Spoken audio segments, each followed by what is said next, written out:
hopefully warm it up for you guys. So I'm Doug Farnham, Douglas Farnham. If you're trying to email me, it's Douglas Farnham. I work for the Vermont Department of Taxes. I'm the policy director and the Economist. So I generally look at how our tax structures fit together, what kind of financial impacts they have. And I've been working with the department for about 8 years in a number of roles. I've worked in 4 different divisions. I think just in the last year or two is when I've actually been able to have a more thorough understanding of education property tax, and only because I've worked in those different divisions.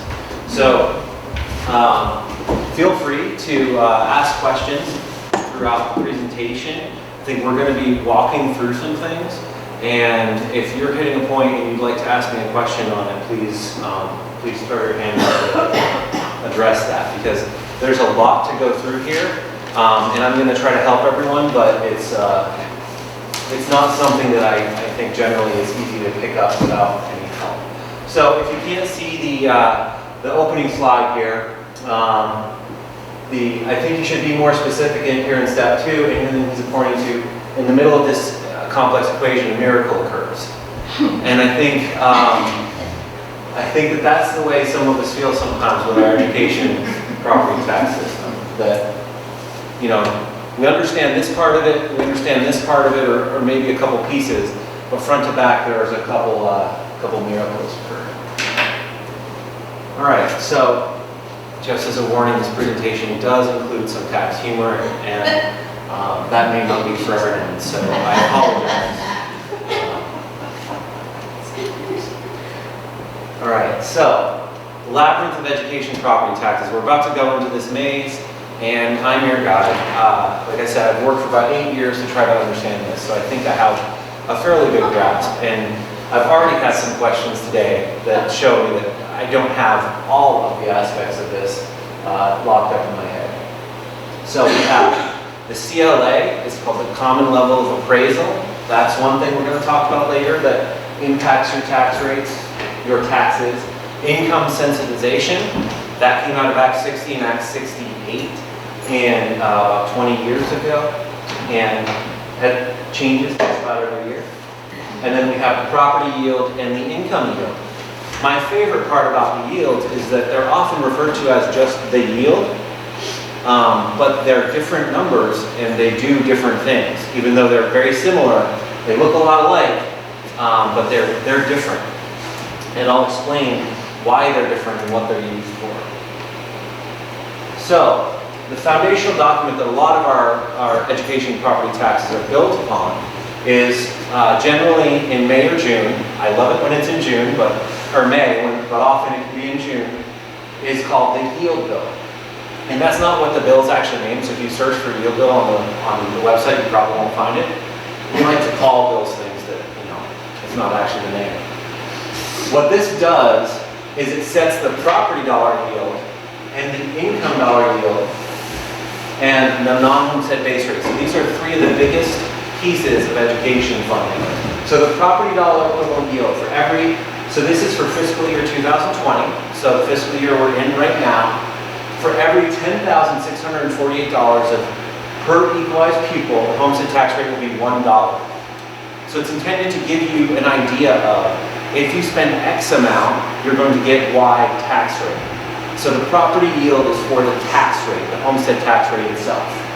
And then the income yield is for every $13,081 spent per equalized pupil, an eligible taxpayer will pay 2% of their household income. That's pretty straightforward, right? So that ends up going into the income sensitization. It's the foundation for that program to work. And I'll explain how that fits into the calculations later. But my examples are, the average spending in Vermont is just over $16,000 per pupil.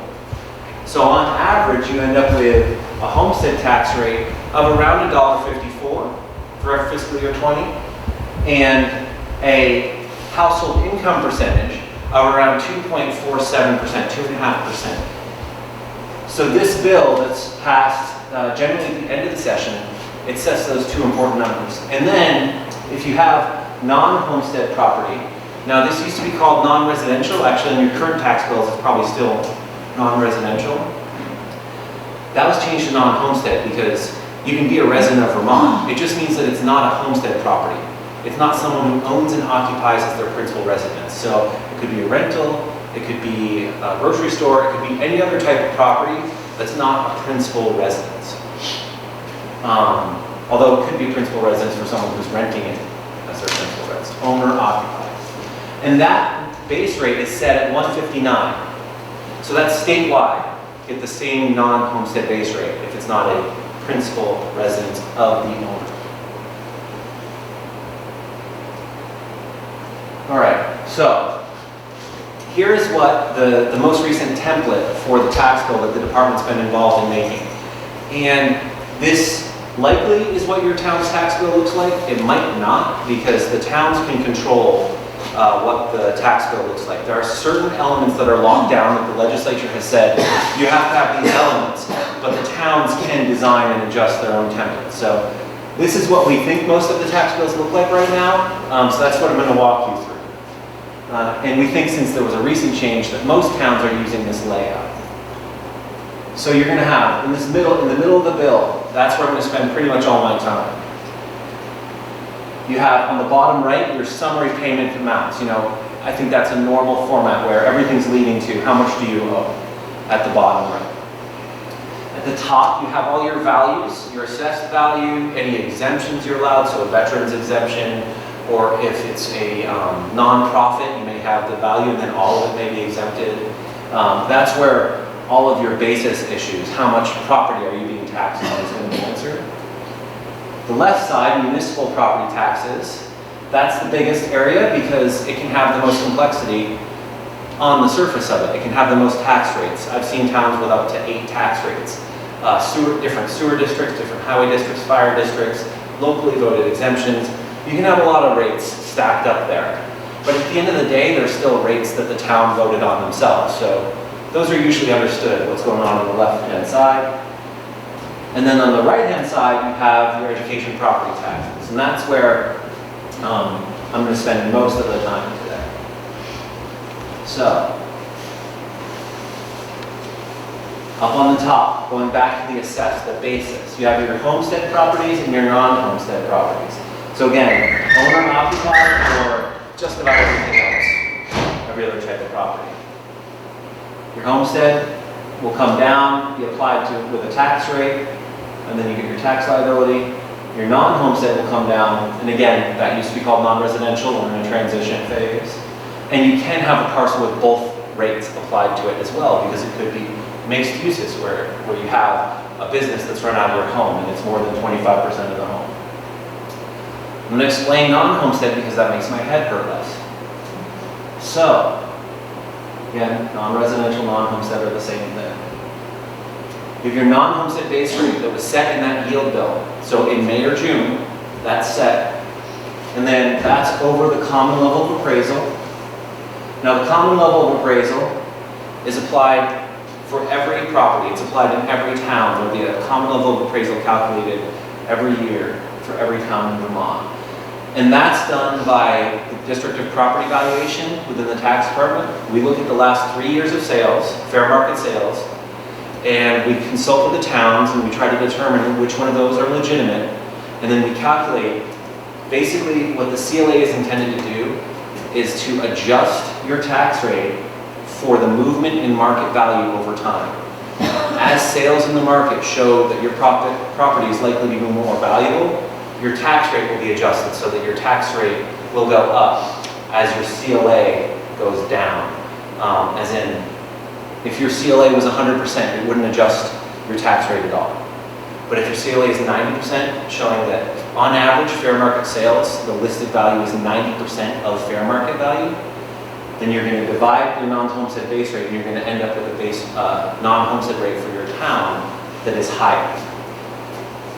And that actually isn't that far off of how most other states in the country do it. Non-resident property, non-homestead property generally shares a rate. And Doug, so I would just mention that you may recall that the town of Middlebury just finished an appraisal. Yes. And we all got our new tax bills and we're paying twice instead of 3 times this year because the new appraisal just came out over the summer. And so we did that because our common level of appraisal had reduced so much. It was at 80% or something, so it was really off and needed to be redone. Yes. So, And when this common level of appraisal gets below, it used to be 0.8, now it's 0.85 or above 1.15. When it gets more than 15% away from fair market value and the listed value is too far away, then Property Valuation Review will issue a reappraisal order. Historically, about a dozen of those reappraisal orders are issued each year. And then a certain number of towns also, when they start to get close, they start their own reappraisal process. So it's not always because of the reappraisal order in the state of Vermont. But because the CLA was adjusting, the amount of property taxes that a town is sending to the education fund is unlikely to change significantly because of reappraisal, because you're resetting to fair market value. So after reappraisal, your CLA should be 100 or very close to 100. And then in certain homes may change in value, but overall your town is likely to be sending a similar amount to the education fund. So any questions on the non-homestead tax rate before I move on from that? I think that doesn't, the thing I see with the CLA is that it jumps around a lot in small towns because the market has so few sales that it can be very volatile in small towns, but in larger towns like Middlebury, there's usually enough volume there that you can see a trend and it's not going to plummet or rise too quickly. So, now for the homestead property. This is where our state is pretty significantly different than just about any other place in the country. I would say we start out, and actually some questions before we even started. You start out with your district education spending, so everything considered. Whatever you're spending it for, it could be capital investments, it could be staffing, it could be facilities. Everything is going to be counted in your district education spending, your entire budget. Excess spending penalties affect only a small subset of Vermont towns, so they're up there, but they only affect maybe a dozen towns a year. So most towns in Vermont, most school districts are not going to be subject to excess spending penalties. If they are, that's something they work out with Agency of Education, and there are certain types of spending that won't be counted. But essentially, it's a double counting of any money above a certain financial threshold. So that gets you your top value. Then that is over the equalized pupil count. Now this is a very complicated area. It's complicated for every state in the country. How we count our students, how we treat our students. I don't think Vermont introduces any more complexity than anywhere else. Even federally, they have different weights for different types of students because you know, high school students cost more than middle school students, which cost more than elementary school students. And English as a second language, that's my first language, but those students also have a different weight in the formula. So the equalized pupil count is made up of your real pupil count with some weighting in there. And there used to be an issue called phantom students where the amount of change was limiting to 5% a year. That's not as much of an element of the system anymore. Those thresholds were reduced, and with Act 46, the consolidation of a lot of the school districts really reduced the amount of phantom students in the system. So it's really about what is the blend of your students. And the Agency of Education, actually UVM, is working on a study of how pupils are weighted, how that equalized pupil count is constructed. So I don't know exactly when that study is coming out from UVM, but I know it is currently being analyzed to see, is there a better or more fair way to weight the students? Because at the moment, I don't think rural students are weighted any differently than urban students. But yes, rural students have certain costs, but urban students have other costs. So it's very complicated to figure out how those different types of students should be weighted against each other. And this does not include special education funding. That is something that is completely off to the side and is a statewide number, statewide pressure. So I'm certainly not an expert at equalized pupil count, but that is generally how it is constructed. You have different weights depending on the type of student. That all rolls up into a number that is published by the Agency of Education, generally in December of each year. So that doesn't come from the school district. Schools don't get to say how many pupils they have. They report into Agency of Education, Agency of Education runs it through their formula, and then they tell the school districts how many equalized pupils they have. So that's an important number, because if the Agency of Education says your school district has, 5% fewer equalized pupils, you could be spending the same, but have a higher per pupil spending.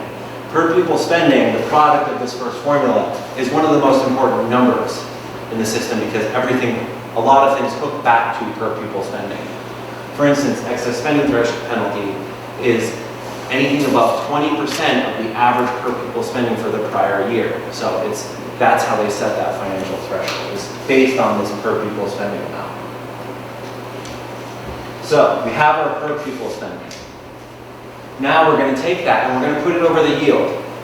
And that's important because it's the per pupil spending over the yield that was published in May or June. Now think about that. We'll talk about the timeline later, but I just want you to remember that per pupil spending over the yield that's established in May or June. That gets you your district level homestead tax rate, district level. So there's a little over 150, I believe, school districts still in Vermont. So about 150 of these district level homestead tax rates will be produced during the budgeting process.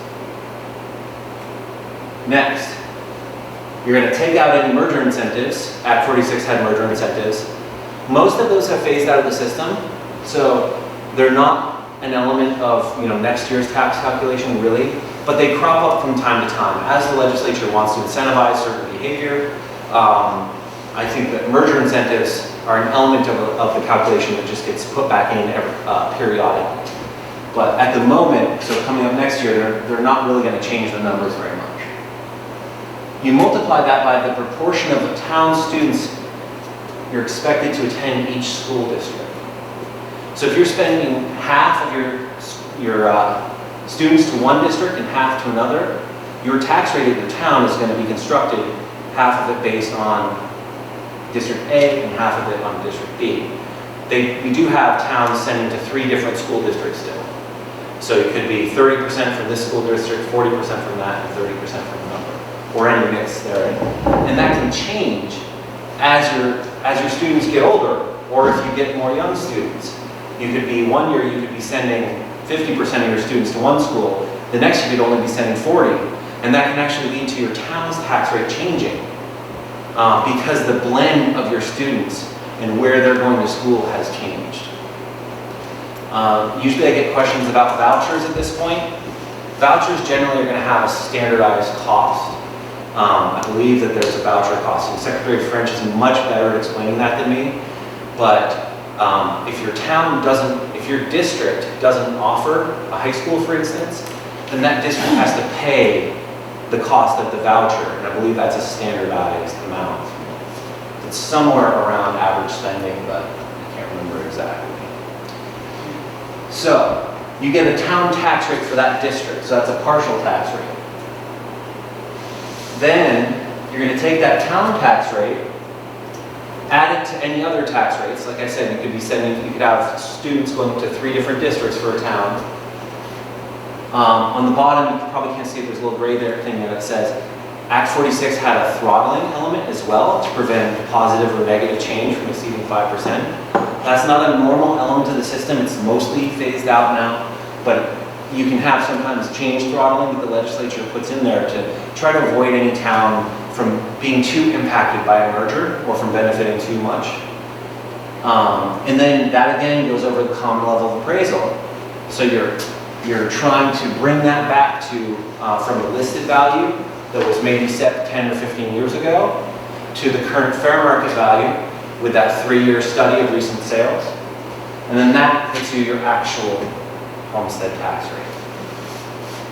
So, just to make it local, for Addison County, we do not have school choice. Right. We have 3 main districts, right? So in the map here for people, we don't have, you know, the town tax rate for other districts and the percentage of people going elsewhere. I mean, so it would be 100% of the students stay in the district, Right. basically, unless they, you know, a parent chooses to send them to private school, but that's not what you're talking about.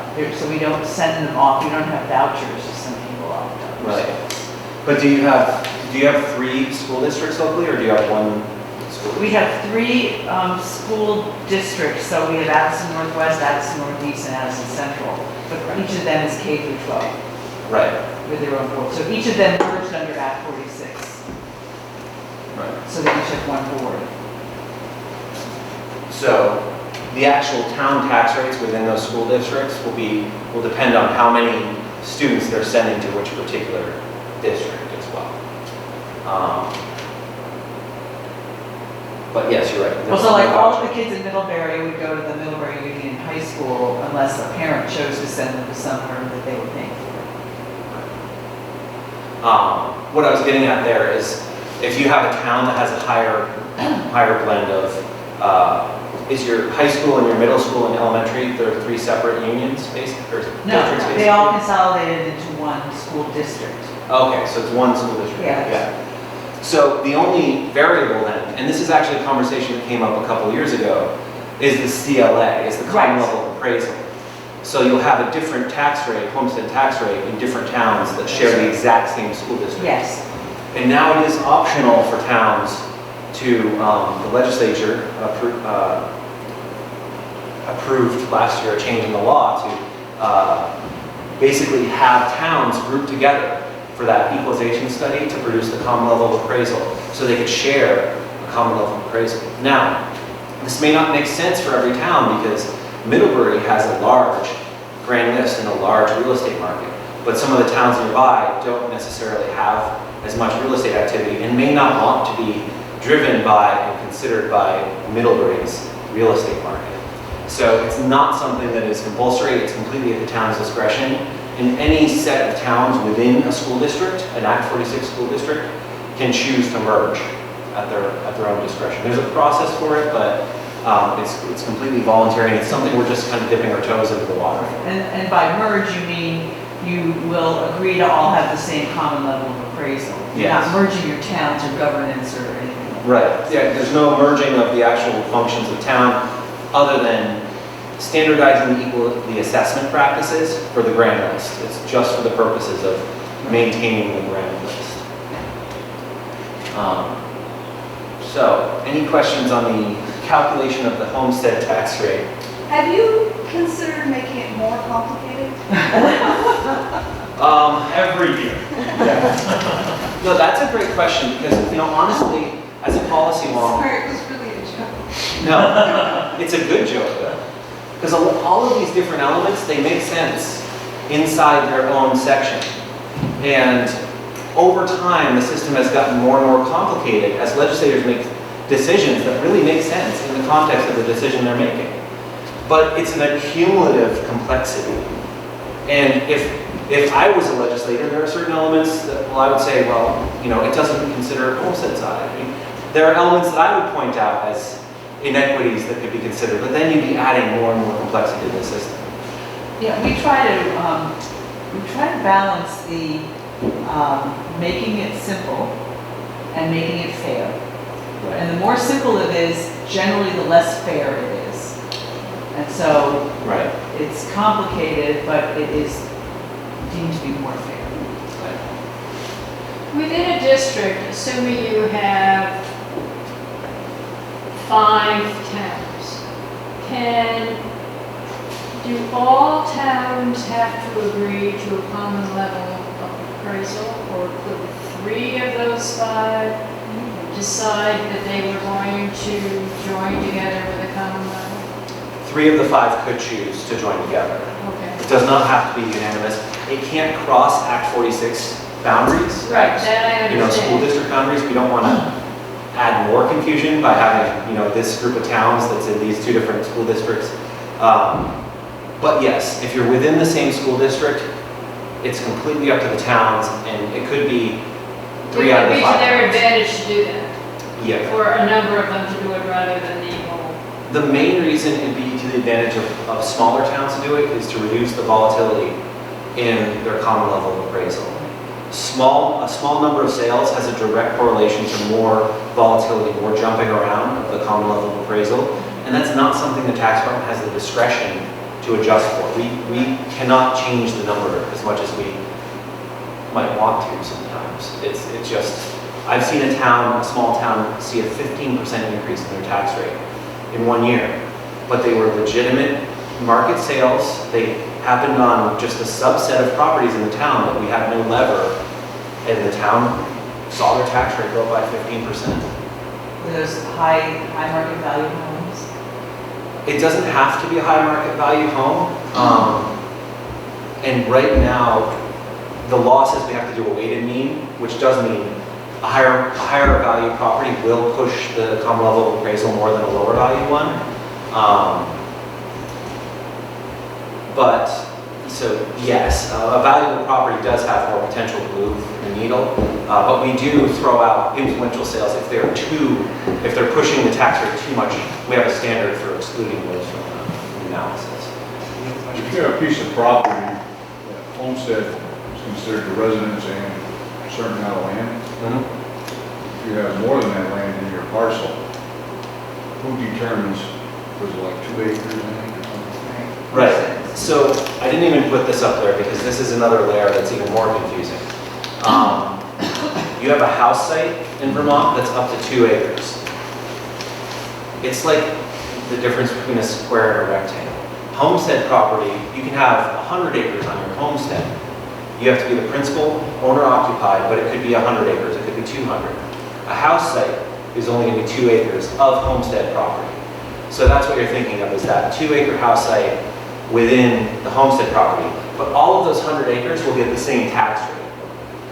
Only the house site, the 2 acres, will be considered for income sensitization, which is the second part of equity limitation. So that's how. But the tax rate doesn't matter what else is on that total acreage then. Right. It does, and if it's a business, then the non-homestead tax rate will apply to that. But if you're not using it for commercial purposes and it's attached and it's forest land behind your home, then it'll be the homestead tax rate. But if it's, if you're running a timber business on that 10 acres, then that would be considered non-homestead property. All right. Anything else? Thank you, by the way, for all the great questions. The other thing to keep in mind when we talk about the complexity and things like that is that the flip side of it, when you look at student outcomes in Vermont compared to other states, they're actually quite favorable. Right, so that's the other part of this that's such a delicate balance, is that we have built up some complexity, but the results of what we're trying to achieve generally seem to be happy. That's another tough part to make changes. Yes. You said homestead was 2 acres. House site is 2 acres of homestead property. So Oh, a house site is homestead, okay. but homestead can be much more than just 2 acres. Meaning the forest will extend. Yes, and I would say Vermont is regarded as one of the more fair states as far as property taxes go, nationally and internationally. It's highly complex, but it is regarded as being more fair than in some other states. Yeah. All right. So all of that gets you the tax rate that would show up on the right-hand side of your tax bill.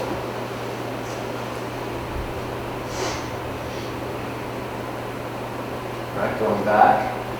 Now I'm going to talk about income sensitization. This is where the house site concept. So for fiscal year 2019, well, maybe fiscal year 2019, it was $136,500. If your household made more than that, you're done. The tax rate times the value got you your property tax amount. But that's only about 33% of Vermont primary residents, primary homeowners. $136,000 and less, you're going to be getting, if you apply for it, a state payment, property tax credit. So that's going to show up, if you're over, it's going to show up as 0 in this education state payment line on the right-hand side. If you're under, you're gonna see some amount in that as provided you file your application or your claim. So this is just a different way of showing it. Over or under 165, that number changes every year. Next year, it's 138,500. It just depends on the tax rate and the spending. It depends on what? This number is not set in law anywhere. It is the result of basically mathematical formulas that our statistician runs to determine where it's no longer possible to get a property tax credit. So it's, Where does that number, he gets that number Yes. from all kinds of places? yes, we analyze the town tax rates and the income sensitization rates, the spending at the department, and then we calculate where basically the lines cross so that it's no longer possible to get a property tax credit. And then we publish that each year. So it has something to do with income of the people living in the town? Or is it a statewide number? Yeah, exactly where Statewide number, where the line crosses, yeah. this 136.5 and the next year 138.5, Yeah. that's directly driven by where the legislature sets the income yield. Okay. So from in the beginning of the presentation, that second yield, the income yield, that drives income sensitization. And essentially, the higher the dollar amount that they put on that yield, the higher you're going to get before you're no longer eligible to get income sensitization. Because, sorry, it's just the way the math works. Gross income? Yes, so I talk about it a little later, but this is household income, and Vermont has a very unique and inclusive definition of household income. So I don't lay it out, but it's called the HI 144 household income schedule, and it includes 25 separate components that comprise household income. Just from a historical perspective, I was kind of curious. When they started, first year they did this, where did the concept come from? I mean, why don't they just say, this is what you owe me, give me some money every year, this is it, X amount, instead of hanging and giving back doing all this so simple calculations. So a quick history, I wasn't there, but a quick history as I researched it is that there was a court case called Brigham around 2000, I think it was the late 90s. And in that case, it basically said, it doesn't matter where you live geographically, as a student in Vermont, the state needs to have a system that provides equal opportunity for educational outcomes. So Brigham spurred the legislature to come in and say, okay, basically there was a foundation funding formula where school districts were sent a certain amount of money, which is actually how almost every other state in the country does it, is a foundation formula. I think the problem was that due to recession, we were underfunding that foundation formula, and there were school districts that were struggling to provide strong education. I went to Twinfield. I actually went to Twinfield before Act 60 came about. And Twinfield is not, Marshfield and Plainfield are not rich areas. So most of our spending came from the grand list and was locally raised. We didn't have great sports programs. We didn't have, AP courses. We didn't have a lot of opportunity that Stowe had down the road. So Stowe had everything. We would go to play them in sports, and they all had like private tutors for their soccer players and stuff. So there was a lot of inequity between Twinfield and Stowe, and it was right there in front of us as students. There's still inequity, to be honest. Like affluent areas are more likely to be able to vote a higher tax rate. There's always going to be some inequity that you can only design a system as best you can. Sorry. No, I mean, I think that's right. I mean, and Brigham was, it's Amanda Brigham from Leicester, so it was actually from Madison County in 1997, I think we celebrated 20 years ago Right. of it. And the formula then was that they were giving towns and receiving towns, and we called them gold towns, and that got to be a bit of a mess too, because, like the town of Ludlow, ski area towns, and Ludlow was Okemo, but they had a lot of people who had second homes there, and then, but the regular people who lived there didn't have those kinds of incomes. So then it got kind of crazy too, and so now we have this homestead and non-homestead tax rate because we tax people with second home owners, at a different rate than we do primary districts and things like that. So it's sort of evolved over the years from where, And income sensitization started out actually as only a property tax credit focused on people 65 and older who were 47,000 or lower in household income. And in the process of Act 60 and 68, it grew up to 90,000 and started encompassing more of the population. And then in order to prevent a cliff at 90,000 of income, it was maybe 5 to 10 years ago that households over 90,000 were brought into income sensitization. So it's grown from a very low income program to a moderate income to a medium to higher income. but it's a sliding scale, so that the Yes. person who makes $48,000 gets a much higher percentage Exactly. of their taxes back than somebody at 137, they might get $5 back. Right. And there's a People have maximum, $1. There's a maximum you can get back no matter what. Yep. Right, Yes. which is 8,000. Yeah. So, as I said, if you're over 136, it's just the basic calculation. Well, basic, the calculation I went over before. If you're under, you have 3 treatments now. And I'm going to talk about 47 to 90,000 and 90,000 to 136. So, that whole process for calculating the homestead tax rate for a town, you're going to repeat that process. You're going to replace the property yield with the income yield, and then multiply the result by 2%. And that gets you your town's household income percentage.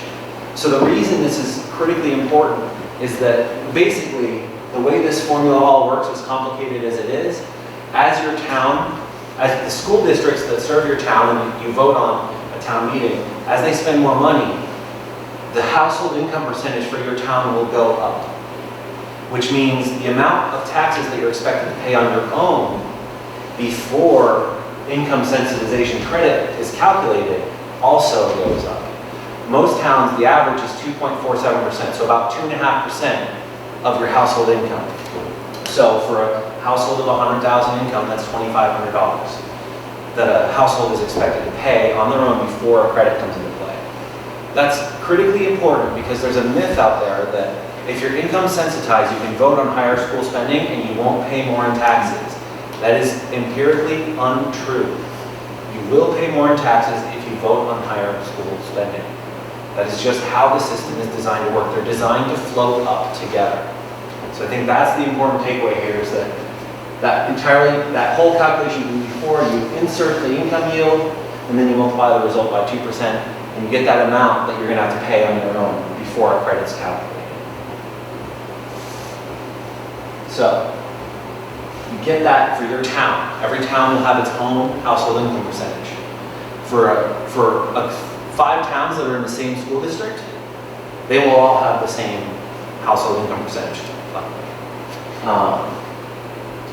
You multiply that by the household income from the prior year for all members of the household, and that gets you the amount the household would have paid based on income. As I said before, it's 25 separate components of income comprised of Vermont's definition of household income for income sensitization. For context, Medicaid uses adjusted gross income at the federal level plus 4 elements. So that's 5 elements. So highly complex, but these are all additions and subtractions. They're not just additions. It's just 25 separate elements that over time, and I've actually been a part of proposing another element of that 25. So it's always done out of the sense of getting it fair, getting it right, but it's 25 elements. It's a 2-page form to find out what your household income is. So it's very complex. And then, between 47 and 90, the only difference is the amount of house site that will sensitize up to. Up to 400,000 if you're 47 to 90,000. And 400,000 is, at 400,000, that's the top 3% of Vermont homes. So that is what I would consider an exceptional home if you have 400,000. 225,000 is from 90 to 136. That's up to 225. That's right around our median house site value in the state. So that's your average or your normal home is somewhere a little over 200,000. One really important thing to point out here, you could be at $47,001 and have a $200,000 house, and then at $100,000, you're not going to receive the same credit, but you're going to have the same amount of taxes included, the same amount of house site included in that calculation. And then again, it's minus that amount your household income you would have paid based on income. So that red amount's going to go up as your household income goes up. Meaning, as that goes up, your credit goes down. The education state payment is capped at $5,600 now. So that is for $47,000 and over. That's how we're going to calculate your credit at the department. We also have a calculator online that we update just before tax season starts every year. If people want to see what their credit is likely to be, they can plug their numbers into the calculator. And all those calculations that I showed you before, we do those in the spreadsheet behind the scenes so that you can see what their credit would be.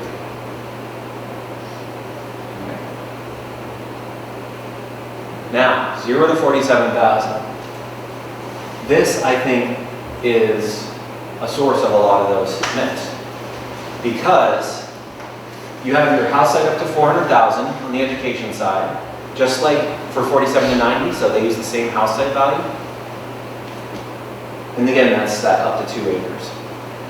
You subtract the amount the household would have paid based on income, so same household income schedule, but then it's multiplied by fixed brackets. If you're under 10,000, it's 0.5%, 10 to 25, it's 1.5%.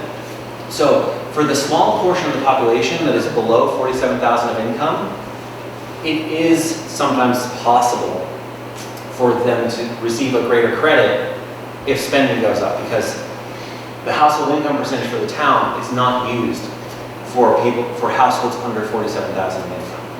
But that is a small portion of Vermont's population. I believe it's somewhere around 10% of all the income sensitization payments of all the property tax credits go to households under 47,000. And if their credit is already maxed at $5,600, any additional spending that gets voted in, any increase in per pupil spending is gonna go above that credit, and they're gonna end up paying for it. So it's possible that this audience was sometimes insulated from spending increases, but it does not happen very often. The same thing is basically reproduced on the bottom for municipal taxes, but with different rates. And again, this municipal tax program, this was created, I believe, back, it might have even been in the 70s. The municipal property tax adjustment, that has been around for a long time, well before Britain. The idea of helping lower income pay their municipal property taxes is something that goes pretty far back in Vermont, more than 20 years. So that uses 1.5% and 3%, and that's capped at $2,400 of adjustment. That gets you your $8,000 adjustment when you add those two elements together. So that's a recent law change, to split them apart like that. It's also split on the bill now, right? It is now split on the bill. So, perfect segue, right? Oh, I jumped the gun. Yeah, your education state payment, that $5,600 cap, will show up on the right-hand side there. Your municipal side will show up on the bottom left. One caveat to this, again, in the nature of it's very fair, but it's also very complex. Mobile home owners that pay lot rent have their lot rent calculated in the credit as if it were municipal taxes. So any state payment that's calculated for that will show up under that municipal formula and on that bottom left line. I don't know if that was intentional or not in the restructuring. It wasn't discussed, but that is the way the law reads, that if you pay lot rent, some of that is allocated, 21% of that is allocated as allocable lot rent, and that creates a municipal state payment. We got questions from towns that had no municipal tax rate, and people were getting municipal state payments, and they're like, how is that possible? They don't have any municipal taxes, but it's lot rent. And then those join together to form the total state payment. If you choose to pay your property taxes with your income tax refund, that shows up in your education state payment line. you get a 1% discount on your property taxes for doing that, and then it shows up in the total state payment line. Slight clarifier there, you don't get a 1% discount on your taxes. You get 1% of your refund added. So if your taxes are $5 Right, grand. the amount that you pay, you get a 1% credit for that There you amount go, that you yes. pay. Yeah, so if you use $1,000 from your refund, you get a $10 credit towards your property taxes. That'd be a great deal if you got 1% off. Off your entire amount? Yeah, if you pay your entire property tax bill, then it would work, but yeah. That's true, thank you, that would have been very misleading. Does it have to be paid by the state property tax rebate? Or can you pay it? So essentially what happens is on our IMO 11, the normal income taxes, if you have an overpayment, there's 3 ways to use it. Regular refund, credit to income tax next year, and then credit to property tax. So if that's the option, if you use that, we will send that amount plus 1% of that amount to the town. And it'll show up on that line. Right.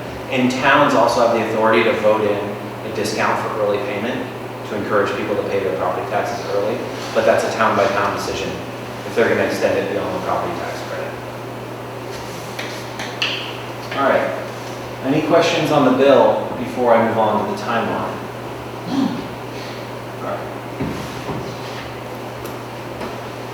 All right, so basic calendar year, January to December, fiscal year starts on July 1st, ends June 30th. State government line is intended to represent state government, the tax department, the legislature. We're not separating ourselves for the purposes of this presentation. And then you have your taxpayer kind of row down below.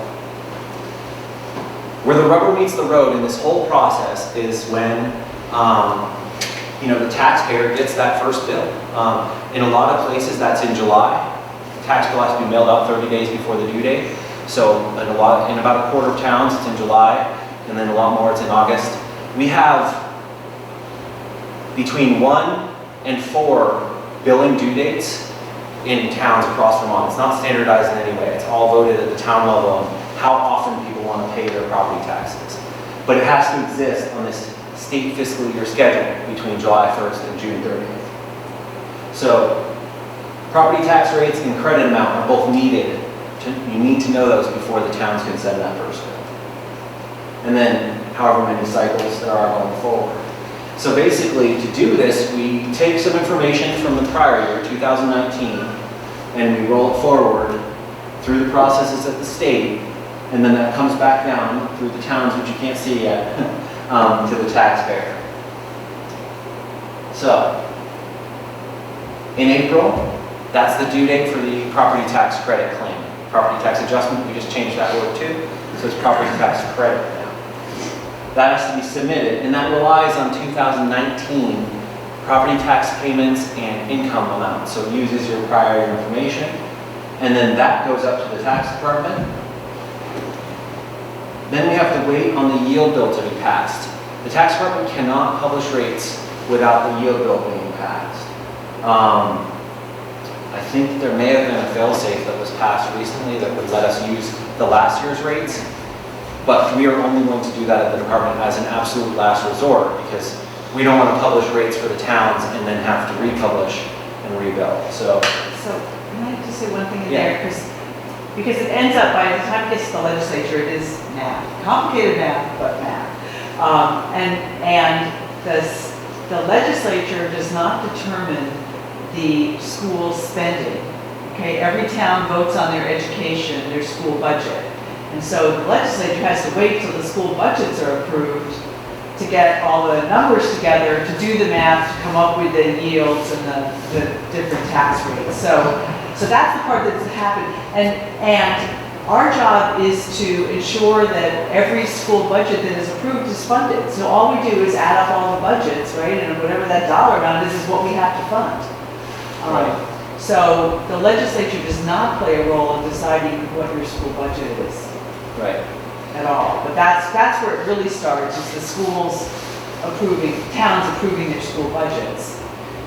And some years it's been challenging because some years there are many schools that don't approve their budgets, and sometimes they go into June or July, in the next fiscal year, and then what are you doing? It's Right. more complicated than when we Right. have fewer ones that don't approve, it's a lot easier. And the mergers recently also created a lot of turbulence and a lot of delays in consolidating and submitting and approving those school budgets.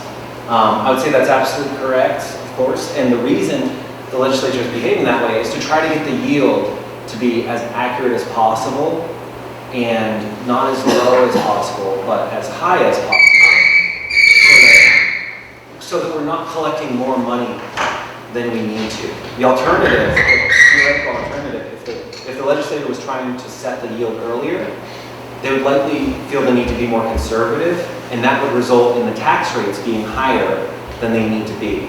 So that's the reason I believe that the legislature waits until at least 90% or more of the school budgets are in to try to pass the yield bill, is to try to keep those tax rates as low as possible. If Wadeham hasn't turned theirs in, that's one thing, but if Burlington hasn't turned theirs in, that makes a big difference in the.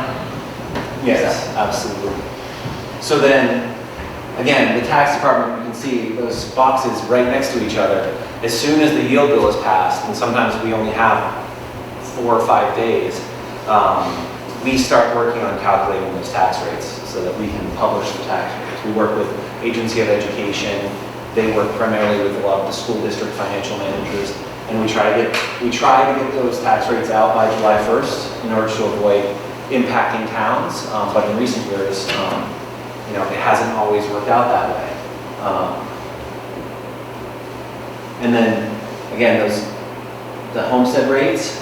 And one important thing to say here, the income yield is set, but the income yield determines the credits for the next year. So the income yield that was used for these payments is from the prior year. So we're just waiting on the property yield in order to publish rates and to make sure sometimes changes are needed to be made in order to balance the books, so sometimes retroactive payments are made to the property tax credit, and it doesn't make sense for the tax department to send out the credit amounts until we know that the legislature isn't going to make changes to the program for that year. And those almost always live within the yield bill. So basically, until the yield bill is done, the department's not going to calculate those rates. So how that lines up with the town government fiscal year, I think about maybe 2/3 to 3/4 of the towns have a fiscal year that matches the state's now, but there are calendar year fiscal years. There are, September 30th to October 1st fiscal years. So the towns do not have to have the same fiscal year as the state. Going back, remember the CLA that I talked about before? That is published in December, prior year, and then that's used for those FY21 tax rates. And we predict, the tax commissioner, so Acting Commissioner Craig Bolio will predict on December 1st what the yields are likely to be based on our current understanding of school spending and how the initial runs of the school budgets are looking. And then that predicted yield and the CLAs feeds the documents that are voted on in town meeting, the school budgets that are voted on the second Tuesday in March. First. Now, taking a look at how the school calendar, so the school district calendar fits into that. School districts are going to begin preparing their budget in the prior September. Make adjustments, or not, based on the CLA information and the yields that are predicted by the commissioner in the beginning of December, and then present budgets for vote in March.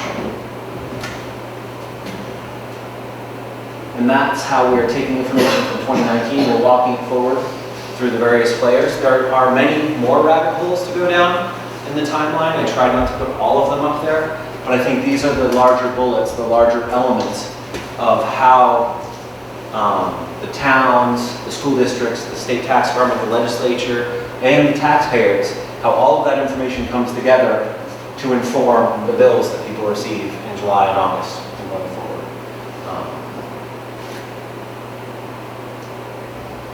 So thank you all for staying with me to go through all of this. As we've said a couple times, as I've said, highly complex, as you can see from all the various elements. All of those elements, I can't pick out a single one and say that that wasn't done for a good reason. I think that it was almost always added or tweaked in the interest of fairness. And then you just have to, just like with waiting on all of the school budgets to come in order to publish the yield, that has a good reason. That's trying to keep the tax rates as low as possible and not tax people more than is necessary. So thank you, and definitely open to questions on any portion of the presentation. Thank you. I'll just add, thank you, Doug, for doing all the tax bill part. If people are interested in sort of the other big picture, not of property taxes, but of education, funding, and spending, on the House Ways and Means webpage on the Vermont Legislature website, there's a presentation that the Joint Fiscal Office has done. And I think it's over on the left-hand side of the page. And so there's a PowerPoint that has charts, and it's a little less complicated than this, but it's kind of the bigger picture that feeds into even what Doug is explaining at the detail level. So the last two sessions we've had these sort of open presentations where we've had people from Legislative Council and Joint Fiscal Office give a presentation on that. And so you can see kind of what percentage of the budget comes from homestead, non-homestead, income sensitivity, or federal funds, and all of that kind of thing. And if you have any trouble finding it, you can always email me and I can send you it. Yeah, and that's an excellent document that gives you a feeling for how all the pieces fit together at the high level, Right. with education spending for K through 12, primary and secondary. And Robin, where would one go to find out sort of the punishment which comes from overspending as a school district? Is that outlined somewhere? Oh, the penalty? Yeah. The penalty is over, and I think that would be the tax department would have that specific information. So That was the language. we do obviously know who gets penalized. And that shows up in our background calculations. We don't publish a list of towns or school districts that No, are. I'm just saying sort of the general thing. If one has an expenditure of over X per there is a penalty. Yes. So isn't it like over 20% over the? It's above 20% above the average of the prior year's average per pupil spending. Yeah. And is it based on a per pupil spending amount, or is it a dollar amount of the whole budget? It's per pupil spending. Okay, and so do we know what that penalty number is, or what the average, what was the average per pupil spending now or last year? Some year you can remember. It was right around 16,000. 16,000. So that penalty kicks in around 19,200 or so. And so some spending is excluded from that. So the exact number on of how much a town or school district is over that threshold, school district, that comes from the Agency of Education, because capital expenditures and certain other things like bond debt, that can come and just be treated as regular spending. Not per pupil. So you can be over that 19,000 amount, but still just pay based on the normal calculation. It depends on the type of spending. Right, so the Agency of Education can give the per pupil spending of every school district in the state. That would be on their website. Yes. So you could see that. I think Middlebury is around 17,000 and something. If memory is correct. So we're over the statewide average, but we're under the penalty. Yes. Yeah, if you're at 17,000, that's definitely in the safe area as far as. Right. And for some small schools, a few students can send you over 20%. Right, for sure. A few less. Yeah, I think that's Yes, around a few $1.60. Yes. 17,000. So I came here today looking for the opportunity to be able to explain to my clients better how this all works, and now I feel like, do you have something that I could, like a handout, and like what you were talking about with that video? Is there something like that for this? Because this didn't make it easier for me to explain to them. I feel It like took them that. 8 years. You're not going to get it in that. I've been doing taxes 8 years, but every Yeah. single year at the beginning of the year, I'm like, I've got these property tax things down, and then by about April 4th, I'm like, oh, here's something I haven't done before, and then I learned something new about it yet again. But is Yeah. there any kind of resource I could point them to that you guys have? Honestly, not yet. Okay. So we're looking at producing a video, and we're gonna try to make that video as short as possible that does something similar to this. But to do a 2 or 3 page handout of this, just, I don't really think that it can be done. We haven't tried yet, but we can keep trying. We explain certain elements of it on our website, but the tax firm honestly hasn't tried to do something like this before. We've never tried to walk people through the whole process before this presentation. So this is new You to could us. almost do something where you video your talk, slightly abbreviated possibly. Yes. I mean, that would be useful in general, I would think. And then you wouldn't have to go, Yeah, I think You have that, separate sections, yeah. pieces, little YouTube shorts on. I think we're definitely interested in developing some more materials, we just don't have it all yet. Right. And part of it is, for some of it, we'll have to say, you need this number, and this comes from this, you get this from your school district, or you get this from agency of education, or you get this from your town budget, or, we have to be able to map out for people where they find all these different things. Right. Yeah. So when Act 60 first got implemented, I was chairing our local elementary school board, and we used to have a guy from the then Department of Education, Bill Talbot, who was the only person in the The state only of person Vermont in the world who understood Act 60 to find, and he had to come every single year to our, and at the end of the evening, we all got it, and then we got home, we couldn't. And you didn't, right? Yeah. So, I would be shocked if you actually understood all this. I mean, I couldn't go back and read all this. I think the questions you're all asking, that's helping us kind of try to develop our shorter and more concise materials, but that's definitely part of the effort. I grew up in Virginia, and of course, they're in the news, they want to close schools. The school board does save money, people don't want to close, so that's a big news item. Superintendent, now age, or as in Northeast, made a comment about, I think he said 20% increase in taxes in a couple of years if things continue. Of course, pretty bleak looking future here for people. Do you just, off the cuff, do you see any change to that, or are we just continuing on down the same path? Yeah, I think that, so my training a lot is in social and cultural analysis in the Army and economics. And the basic facts are that we have, we used to have over 100,000 students, we now have less than 80,000. And the trends are not showing that the student population is increasing. And education is also becoming more expensive to provide. As technology increases, there are more demands on schools to provide technology comparable to those, to what the rest of the nation is providing. So I think there are going to be a lot of school districts that are facing hard decisions. And I think one of the things we have to try to do is, schools have been a cultural center for many towns in Vermont. So there needs to be a consideration in the conversation about, okay, if the school's not the cultural center, if we're making the hard choice of closing a school, what's filling that void? How do we remain a strong and united community if we have to face the hard decision of closing a school? So I'm not an advocate for closing schools, but I think the numbers are just extraordinarily difficult, and it's a difficult reality we're faced with. But on that note, some small schools make it work. There's not a direct correlation between school size and school spending and per pupil spending. Some smaller schools have figured out how to function in a very efficient way. So it's always a district by district choice, and it'll have to do with how far away your students are from the different structures that were built 150 years ago. Have I gone way over? How are we looking for the next session? I don't want to cheat. I think it's 10 past.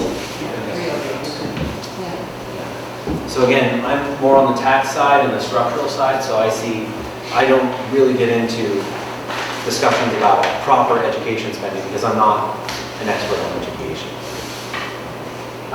Well, since you have a group here, do you want to just mention the taxpayer advocate? Because I do get questions about things, especially when tax season comes along. And not everybody knows we have one. Yeah, I think, so the department has a taxpayer advocate, and that position, it's based off of the IRS model of having except we have one person where they have several hundred or maybe more. But we do have one person that you can get in touch with, the taxpayer advocate, when the normal processes of the department are not really helping you. And like when there's a hardship situation, often when you've missed a deadline and the tax examiner will tell you, sorry, I can't help you, you missed the deadline. The taxpayer advocate may be able to, and that generally is worked through the powers of the commissioner, but the taxpayer advocate can do a lot more for people outside of the normal process. Usually there has to be some extraordinary circumstances, or but they can help. He can help quite often. So I think it's an important thing to know that just because a tax examiner tells you there's nothing more that can be done for you, a lot of them now are trained to also say, you can consult with the taxpayer advocate, they might be able to help you. In the case where they're not authorized to give you an abatement or, basically, that's definitely an avenue for you.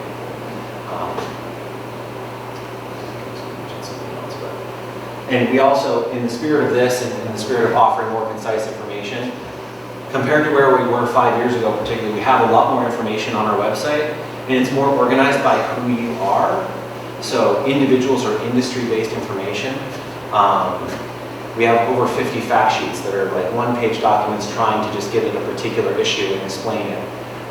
So I don't think I can do this in one page, but those are the type of documents we're trying to transition to, is giving people easier to consume guidance, not technical bulletins or regulations all the time. We still need those, but I think it's also our job to help people understand and don't have the time to really read the statutes. If there are no other questions, thank you. And then I think some of you were probably registered for the next session, which is a discussion of the changes that were made in the legislature this spring, pre-written taxation of pre-written software, and the state's financial system with Commissioner Gresham and Secretary Quinn. So You're all welcome. yeah, everyone's welcome. Thanks. I'm wondering how many of you folks are planning to stay for the next session? Okay, there's a little bit of hot water there.